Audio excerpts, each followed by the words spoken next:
નમસ્તે મિત્રો, મારું નામ રાવત રવિકાંત છે। હું આંબલી પ્રાથમિક શાળામાં અભ્યાસ કરું છું। આ બધા મારા મિત્રો છે। આજે હું આ જાદુઈ દેખાતા પેન સ્ટેન્ડના પાછળનું વિજ્ઞાન સમજાવીશ।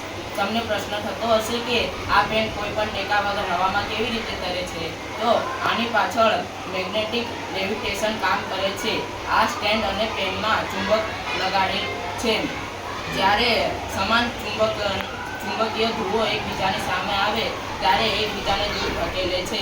આ ધક્કાના કારણે પેન ગુરુત્વાકર્ષણ બળને વિરુદ્ધ હવામાં અદ્ધર રાખે છે।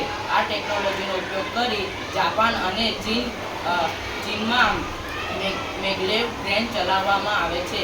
આ ટ્રેન પાટાથી થોડી ઉપર હવામાં ચાલે છે અને ખૂબ જ ઝડપી હોય છે। વિજ્ઞાન આપણી આસપાસ આવા અદ્ભુત કામ કરી રહી છે।